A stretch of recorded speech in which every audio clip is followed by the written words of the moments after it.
It's a warm day and this is probably my third take on this video. Let's go.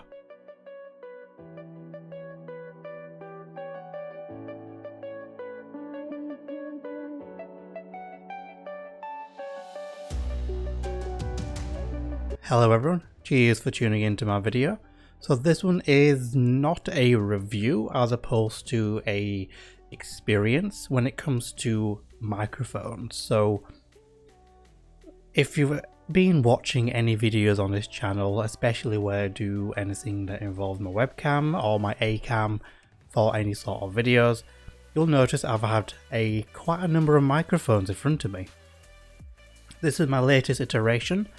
Fingers crossed this is something I stay with very happy, and I'll touch on that later. So this is the Hyper X Duocast. Not a review of this microphone, but I will talk about this particular microphone in terms of why I like it and why I have moved to it. Why have I done that? Let's talk about what makes this, let's talk about what makes a USB microphone and this particular one really good for me. So USB microphones are simplistic. You plug one end to the microphone and into your computer. That's it. It is that simple, and that's all the footprint it really takes. In this particular one, it's not a huge microphone. Actually, when I got this was a little larger than I anticipated it to be. But typically speaking, USB microphones tend to be smaller compared to their XLR counterparts for a large part. One thing I like about this Duocast, not just because of the way it sounds, and if you want to look at specs I may put them up on my screen, or I'll just send you to a link to the product page in the description below. This Duocast from HyperX is very feature rich in terms of the price you pay for it, what you get for it, and what it offers to me very particularly. So it's a smaller footprint. It's a nice design actually. I wish they did a white version to this. They only do a black version to this.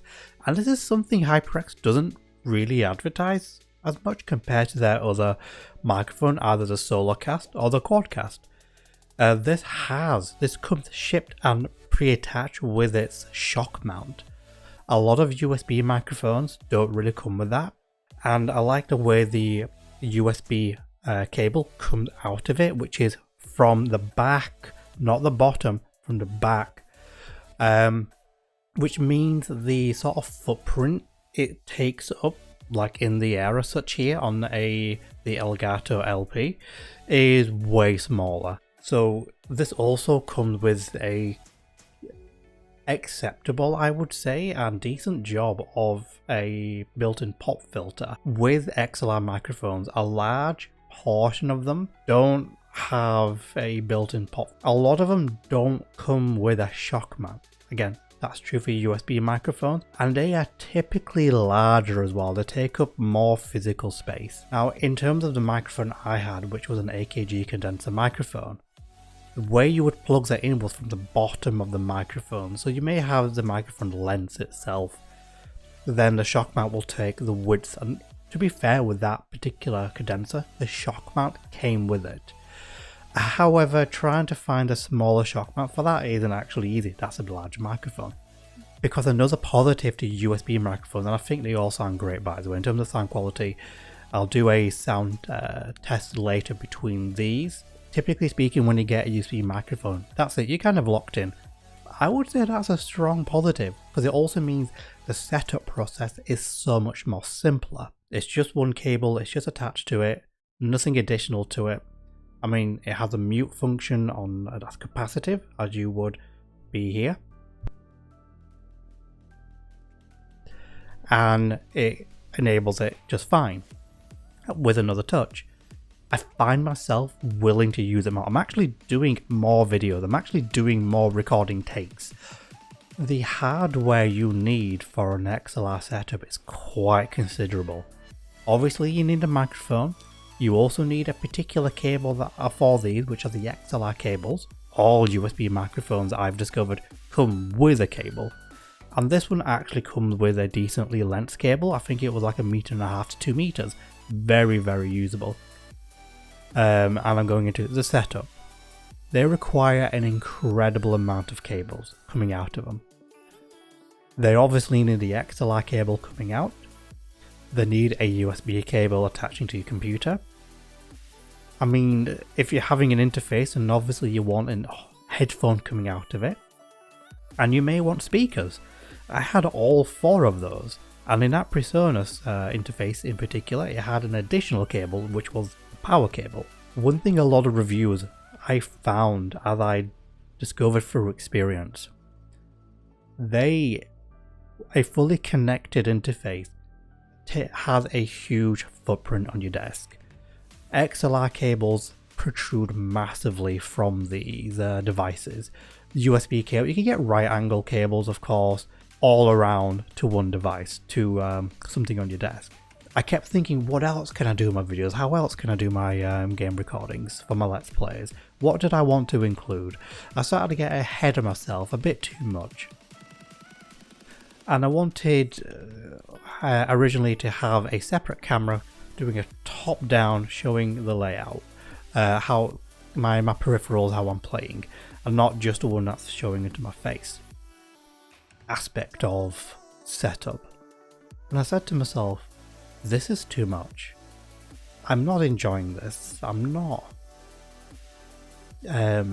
setting up everything every single time. It was just becoming too much of a hassle. It was a lot of mounting hardware, it was a lot of expense. I started to lose more desk space, where I just wanted to put something down, and that to me became, this is where I have a problem. Something, I need to find a solution to this. So if it means spending some kind of money to rectify it, is kind of what I had to do.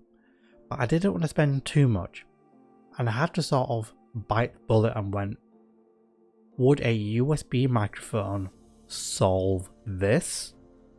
And actually it did. When I got it all set up, and the amount of cabling and amount of mounting hardware I could remove was quite a lot.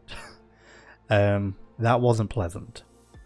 Realizing just what I've put into this.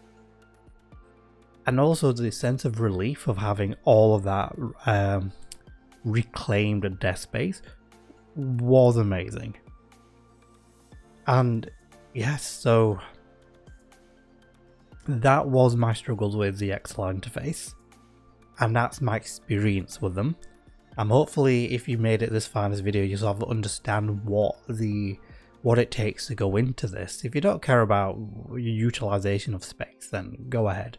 For me, it didn't matter because I do use my desk. Use my desk for virtually everything else. So going USB microphone in terms of the using experience was a fantastic, it is fantastic. The Duocast is generally a very good microphone. Hats off to Hyper X, what they've actually produced here. This is just to get an idea what these microphones sound like. Now the beauty of OBS, you can connect both microphones, and as long as you've actually assigned them to the right audio track independently, you'll have both recordings at the same time. Now with this recording, I actually have no post-processing applied to either of these microphones, but I left the limiters on. A USB microphone is significantly easier to set up, if I'm brutally honest. I mean, this kind of has a gain staging, but it's much simpler to actually set up. Oh, did it also mention that audio interfaces, my issues I've had with them was when I was recording into Audacity before, because I now use OBS to do my audio recordings, I would have weird latency issues where the latency would just drag on compared to what my camera was actually recording. So this to me allowed me to stop. It allowed me to get out of that rabbit hole of microphone and audio interface setups. If you made it this far, guys, cheers for checking my video. Leave some comments to your experiences in this particular realm of audio, and subscribe and leave a like, whether plus or a dislike. Let me know. Until then, see you next video.